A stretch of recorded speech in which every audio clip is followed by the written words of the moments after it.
Sea of Thieves is many things. It's an open-world pirate adventure game. It's a 12-year-old bullying simulator. I'm warning you now! Get the fuck off! And it's also my favorite game. But above all else, it's one of the best cooperative games I've ever played. I'm Speaker, and today I'd like to take a deep dive into the design of Sea of Thieves and explore how it uses its unique gameplay elements to craft one of the best cooperative games ever made.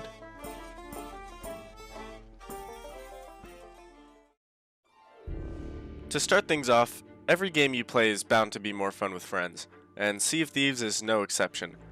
However, I often see this reasoning used to pass off bad games as good because, oh, it's fun with friends. Red Dead Redemption Online, for example, is a boring and greedy game desperate for content, but with friends it becomes much more bearable. Not to beat a dead horse or anything. However, Sea of Thieves isn't interesting solely because you're playing with your friends, it's how the mechanics revolve around teamwork. Every mechanic has been built with socializing in mind, for instance the HUD, or lack thereof.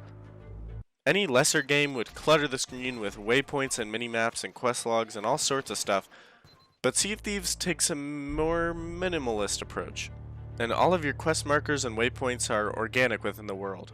Need to find your bearings? Well, you've got a compass. Looking for some treasure? Well, pull out your map. Now, the HUD may seem disconnected from teamwork, but I assure you, it plays a big role in getting you to speak up and cooperate. I'll elaborate more in the next section when we weigh anchor and discuss how ships play a role in teamwork. Transition. You're watching Speaker. Your ship is the heart of Sea of Thieves. There's three different types of vessels, the sloop, brigantine, and galleon, each getting bigger with the crew size and progressively getting harder to manage and control. I'll specifically be focusing on the galleon, as it's the first ship the developers have designed with co-op in mind, and it's the biggest ship in the game. Look at it, it's a big boy. It's a big boy. The galleon is a beast to control, and with 3 other crewmates, cooperation is key to making this thing move. Navigation alone requires all hands on deck. Without a minimap, you'll need someone at the map table informing you where to go plundering. And since you can't see diddly squat at the wheel, you'll need someone on lookout providing you bearing on rocks and other dangerous obstacles. Something as simple as raising the anchor or changing the angle of the sails to catch the wind is a full crew process.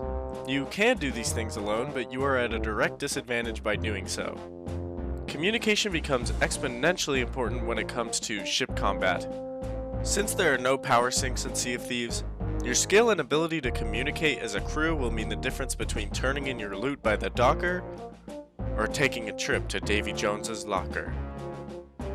Since the core gameplay loop is based entirely on the extrinsic motivation of plundering riches, it's important that those co-op elements shine through here as well.